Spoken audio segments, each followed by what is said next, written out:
G'day ladies and gentlemen, my name's Isaac Butterfield and Dr. Natasha Lamé is an idiot. She genuinely believes that being fat is a good thing. She believes that dieting is dangerous and she argues against all of the science that has been put forward to us for decades. Now, I usually in videos like to warm the audience up and play both sides and sit on the fence sometimes.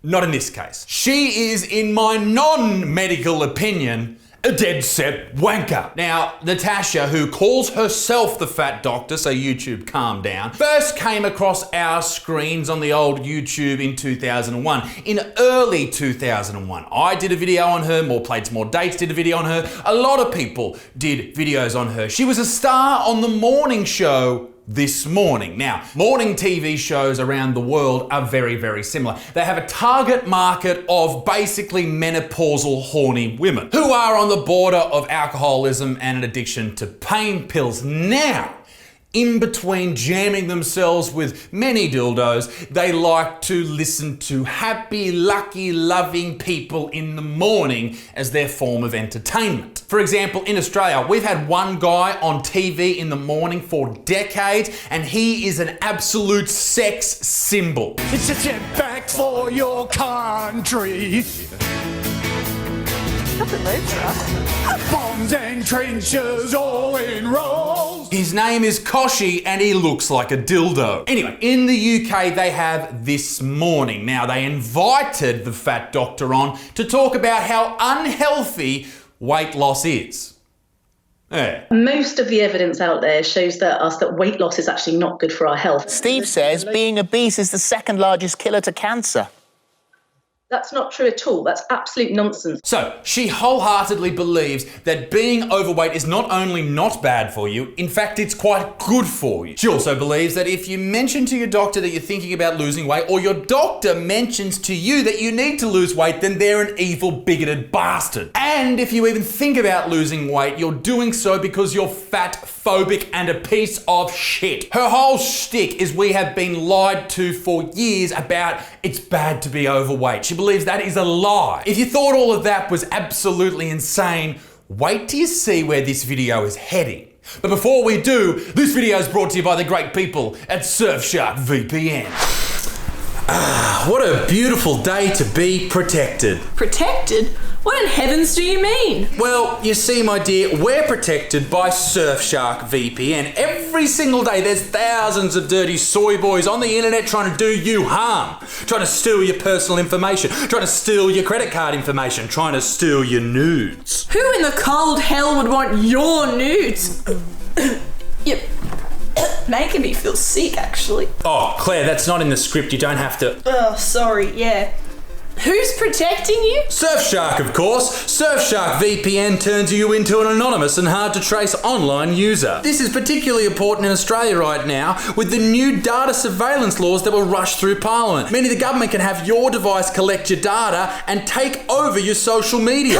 Cut. I need to get that image of your nudes out of my head. Oh, Christ. Goodness me, unprofessional. Whatever you say, dickhead. Surfshark's benefits go far further than just protecting you. Do you know what geo-blocking is? Oh, God.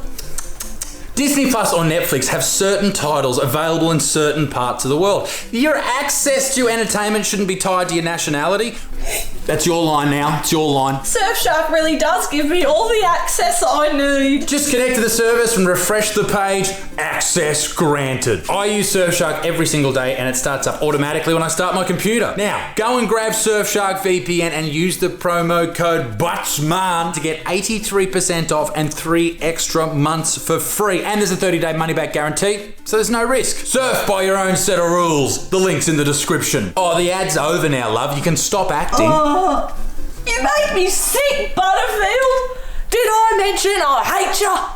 Now, Natasha is a doctor, okay? So people are going to listen to her, which is, in my opinion, quite a shame because she's a fuckwit. But what actually worries me and terrifies me in this case is where she is spreading most of her information. She is spreading most of it on the social media platform, the fastest growing in the world, TikTok. TikTok has a lot of users, but So many of them are young, impressionable people. In fact, 25% of TikTok users are under the age of 18 and 50% under the age of 30. That is a lot of people who use this platform who are trying to work out who they are. Now, as we know, in the world of fat phobia and body positivity, there are a lot of people looking for answers as to why they look different and why people don't find them attractive, and they're looking for ways out. They're looking for a way to be weak. Rather than fixing themselves, they're looking for a reason and an excuse to remain quite obese. So when you take a social media platform that has so many impressionable kids and you are a doctor and you post shit like this is why I have a problem. Much as I love being schooled by randoms on the internet, I would like to point out once again that there are no academic articles that prove that being fat is bad for your health. Okay. If by none you mean thousands. What about this, dickheads? This is a table from about 8 of those listing complications from being obese. And I'm sure there's a fuck ton more. A lot of people like to compare smoking with being fat because supposedly both are bad for your health. And there's 2 things I want to say here. First of all, smoking is a behaviour, weight is not. You can change your behaviour, you can't change your weight. Fuck. You see, that's just not true, is it? But wait up, it gets worse. It's a common misconception that knee pain is caused by being fat. A lot of people have been told that extra weight puts pressure on their joints and that causes arthritis. Of course, that's not true. Okay. Fair point. I don't have any proof. I'm not a scientist. But let's look at Nikocado Avocado, friend of the channel. He is a very heavy man who struggles to get around. I assume that he has knee pain. But of course, that's just me being fat phobic. I'm sure it has nothing to do with the 80 kilos or so that he's packed on in the last 10 years. Nice one, Doc. You're fucking smashing it. Did you know that it's virtually impossible to lose weight and keep it off? Virtually impossible. Well, how about me? I was 130 kilos and I've been under 110 now for 5 years. Are you saying that I've done something virtually impossible? My ego is getting bigger by the second. 95% of people who start a diet end up gaining back all the weight that they lost within the first 5 years. And 2/3 end up heavier than when they first started. Now, old Natasha here may not be wrong. You see, a lot of people do put the weight back on, or maybe even more. But does she care to explain why this happens? It's because people go on a diet and then they lose weight, but then they go back to the exact same diet that they had when they were gaining weight. Duh. What do you think's gonna happen, dickhead? That doesn't mean that diets don't work to lose weight. It means that your diet and your unhealthy lifestyle is a great way to put weight on. The standard American and Australian diets are awesome ways to pack on kilos or pounds. So when someone diets and eats less calories than they need, they start losing weight. They think, how good's this? They do it for 6 months. They drop the weight. They get to their goal weight, and then they go and fucking smash 400 fucking donuts, and they go, oh, diets don't work. I put it back on. What are you, fucking stupid? Weight loss is a myth that has been sold to you by the weight loss industry. Don't buy into it anymore. Ditch the diet and learn what it means to be healthy at every size. That is just such a shit attitude. Spoken like a true fatty.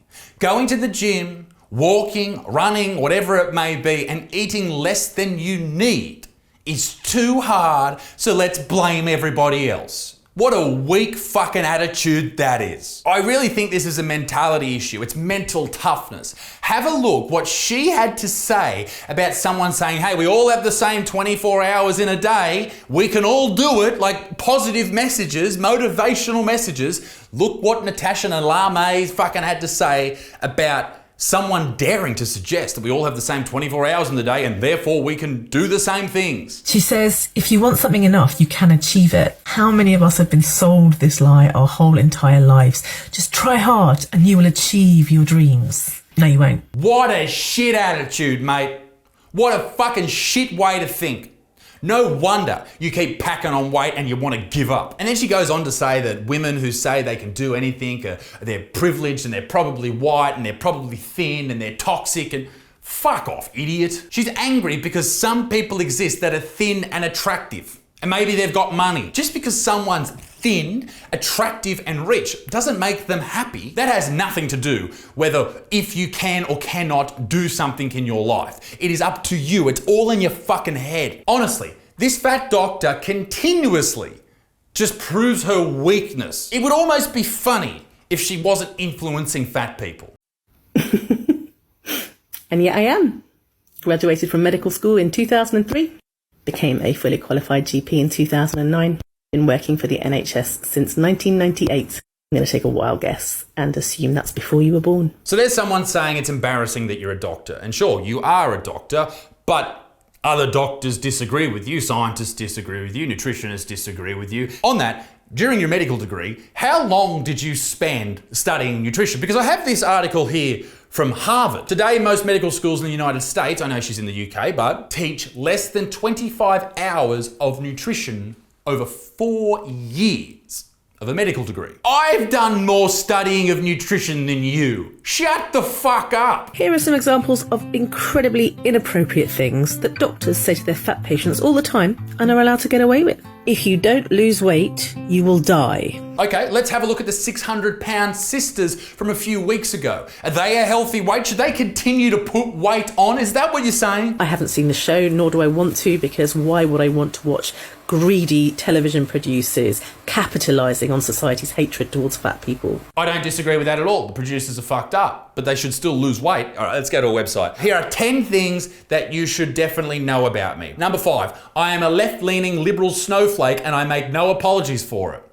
Cool. Number 6, I'm often branded a fat feminist bitch and I take that as a huge compliment. Well, Natasha, you shouldn't. Let's have a look at the No Way campaign. Here are some reasons you should say no way to your doctor if they want to weigh you in the doctor's office. Weight is not something you can control. Weight gain is not about calories in or calories out. Contrary to popular belief, being fat does not shave years off your life or cause long-term illness. Eating less and exercising more does not lead to long-term weight loss in the vast majority of people. Losing weight does not result in better health. Ladies and gentlemen, how the fuck does this lady have a medical degree, let alone a medical license? I don't want to get her cancelled and lose a job, but can someone from the fucking NHS in the UK walk up to her office and say, "Oi, can you shut the fuck up about that? You're fucking people over." Ready for this? Not a doctor, but I have studied more nutrition than I would love.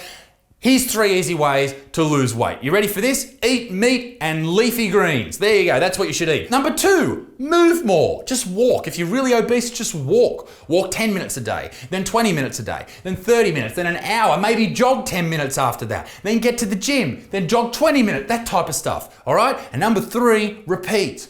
Repeat for the rest of your life. Being fit, being strong, being healthy will allow you to live a longer life. And this isn't just for you right now. This is for you when you have grandkids, when you have great-grandkids.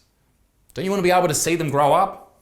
I want you to. And I want to personally. Ladies and gentlemen, let me know what you think in the comment section below. Be a good motherfucker. Peace in the Middle East. Me dick stinks. Toodaloo au revoir. Bye-bye. Ladies and gentlemen, thanks for watching the video. Your support means absolutely everything. If you haven't subscribed, do it right now. You keep me dogs fed and I love you. Now, ladies and gentlemen, if you didn't know, there's 3 new videos on this channel every week. And if you want more, you can head over to Little Butts Mom, which is the 2nd channel. Ladies and gentlemen, there is more. What about the podcast each and every week? It's available on Spotify and YouTube as well. And I'm also on tour right now around the country doing my show Cancel Me Now. Stand-up comedy is back, ladies and gentlemen, and please, for Christ's sake, follow me on Instagram. I'm very lonely. Love ya. Bye.